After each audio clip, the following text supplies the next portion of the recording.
Sección 3. Desarrolla el esqueleto del informe. Ahora que ya tenemos clara la audiencia, el propósito y las características del informe, estamos en posición de empezar a escribirlo. El primer paso consiste en elaborar el esqueleto del mismo, es decir, diseñar su estructura, qué partes debe tener. Esto le ayudará a identificar los contenidos y la forma de unirlos. Para ayudarse, elabore un índice como el que está viendo, el cual puede tener todas estas secciones o parte de ellas, dependiendo si se trata de un informe de investigación, un resumen político o una historia de éxito. En un momento le doy más detalles. Una vez que tiene el índice, organice el contenido básico de cada sección. Pueden ser pequeñas frases en viñetas, no tienen que ser bien elaboradas. En introducción, coloque por qué se desarrolló el estudio. Por ejemplo, aquí tiene datos de la prueba PISA 2015, una prueba muy conocida en educación y se realiza porque se desea conocer hasta qué punto los estudiantes de 15 años han adquirido conocimientos y habilidades fundamentales para una participación plena en las sociedades modernas. ¿Quién lo pagó y quién lo implementó? Allí tiene la organización que lo hizo. ¿Cuándo y cómo se hizo? Sin dar mayores detalles. Por ejemplo, se realizó en 72 países, en el 2015 participaron 29 millones de jóvenes.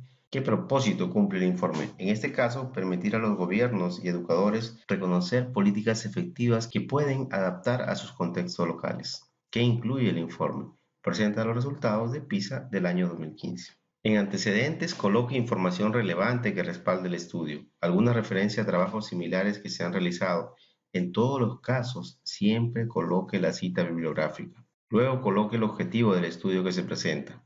Esto aplica más a informes de investigación y no es necesario para otros tipos de informes, o se suele parafrasear en la introducción. En metodología incluya fechas, forma de cálculo de la muestra, si fuera el caso, cómo se realizó la recolección de datos y la supervisión del trabajo de campo, criterios con los que se procesó la información y cuáles son las limitaciones del estudio. Si se trata de un resumen político o historia de éxito, esta sección puede ser resumida. Para presentar los resultados, tenga en cuenta estas sugerencias. Divida los resultados en secciones si cree que es necesario. Por ejemplo, siguiendo con la prueba PISA, los resultados se agrupan en excelencia y equidad, luego en políticas y prácticas, etc.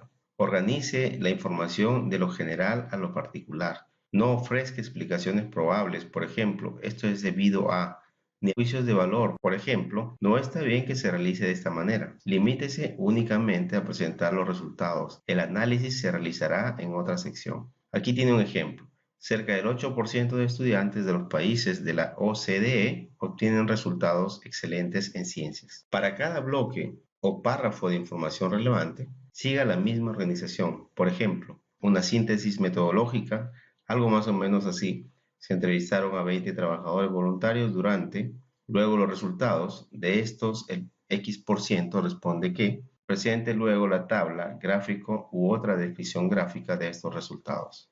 Luego de los resultados coloque la sección de discusión. Tenga en cuenta que no se trata de una repetición o resumen de los resultados, sino de un análisis integral que pretende explicar los hallazgos más relevantes comparándolos entre sí y con el marco teórico, es decir, la forma correcta de hacer las cosas. Comentar aquellos para los cuales no hay una explicación inmediata y presentar las implicaciones de los hallazgos. Aquí tiene dos ejemplos. El estudio demuestra que el desabastecimiento es consistente en todos los niveles de atención.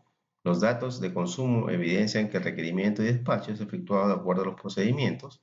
Los datos presupuestarios, sin embargo, sugieren que los montos asignados son insuficientes para. El segundo ejemplo sobre la prueba PISA, que dice, la mayoría de los estudiantes que se sometieron a las pruebas PISA 2015 expresaron gran interés en temas científicos y reconocieron el importante papel de la ciencia en su mundo. Pero solo una minoría declaró participar en actividades relativas a la ciencia. Los estereotipos sobre los científicos y el trabajo en entornos científicos pueden hacer que algunos estudiantes desistan de continuar su dedicación a las ciencias. La conclusión idealmente debería ser solamente una, redactada en un párrafo. Es el mensaje final que debe llevarse el lector.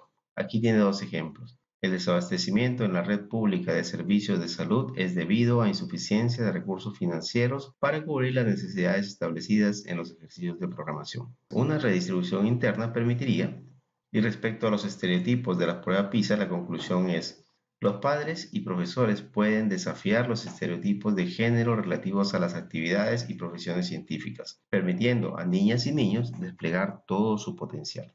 Tenga en cuenta que todo documento debe ser construido alrededor de la conclusión. Si las secciones anteriores no conducen con claridad a esta conclusión, tal vez tenga que revisarlas o replantear la conclusión. Tiene que preguntarse si su conclusión está bien sustentada por los resultados y si el argumento está bien elaborado en la sección de discusión para que fluya fácilmente la conclusión. Recomendaciones. Esta sección no es parte de un informe científico, pero es recomendable para otros informes técnicos. La audiencia suele recibir esto con mucho agrado. Una lista de 25 recomendaciones para 25 problemas identificados no ayuda mucho.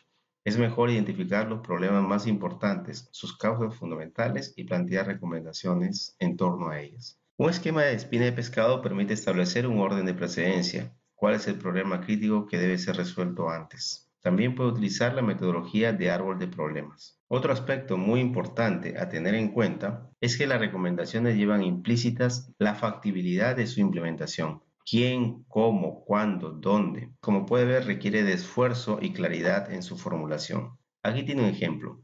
Capacitar al personal en un tema específico y agregar que una entidad podría prestar asistencia técnica para elaborar manuales. La capacitación podría realizarse junto con el ejercicio de planificación anual. Limitarse únicamente a decir como recomendación capacitar al personal deja una mala impresión. Aquí tiene un ejemplo de la metodología de espina de pescado. Les sugiero leer un poco sobre esta metodología si desea utilizarla. Aquí tiene un ejemplo de la metodología de árbol de problemas. Si logra elaborar cualquiera de estos gráficos, puede utilizarlos en la sección de discusión para apoyar su análisis. Aquí le comento algunas recomendaciones de carácter operativo. Escriba una propuesta del esqueleto del informe en papel. Aquí tiene dos ejemplos que luego se convirtieron en informes técnicos extensos y completos. Revise ese esqueleto 2 o 3 veces hasta que esté convencido que esa es la mejor estructura.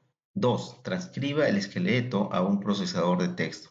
Si utiliza Microsoft Word, aplique la opción de estilos para marcar los títulos y elaborar el índice. Los procesadores de texto tienen muchas opciones que facilitan la elaboración de su informe. Veamos un ejemplo rápido. Bien, usted abre el procesador de texto y aquí tiene varias plantillas. Puede seleccionar cualquiera de ellas, pero vamos a hacer ejemplo con un documento en blanco. Hacemos clic aquí, tenemos el documento en blanco. Puede aquí colocar una portada, selecciona la que mejor le gusta. Allí la tiene.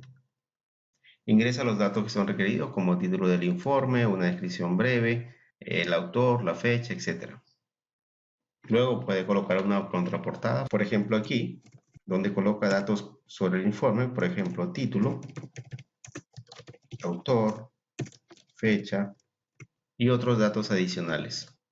Luego vamos a agregar un índice en referencias, tabla de contenido, seleccionamos uno de ellos. Nos dice que estamos creando una tabla de contenido, pero primero debemos ingresar los títulos y agregar un estilo. Damos a aceptar. Aparece nuestra tabla de contenido, pero aún no contiene ningún título debido a que no los hemos agregado. Bien, ahora vamos a agregar los títulos. Empezamos con introducción, luego antecedentes, luego objetivo y así sucesivamente. Ahora que tenemos todas las partes del informe, el siguiente paso es agregar estilos. Para esto vamos a inicio. En la parte superior derecha vemos los diferentes estilos. Como en este caso se trata de títulos, seleccionamos la palabra que deseamos agregar un estilo, luego vamos al estilo de títulos y allí lo tiene. Y así hacemos para cada una de las secciones de nuestro informe.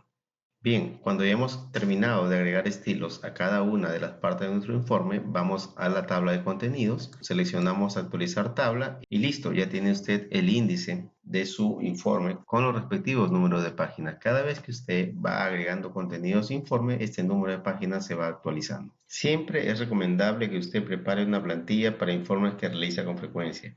De esta manera le toma menos tiempo pensar en el esqueleto y en el formato de su informe. De hecho, el trabajo práctico de este curso consiste en elaborar un modelo de informe técnico.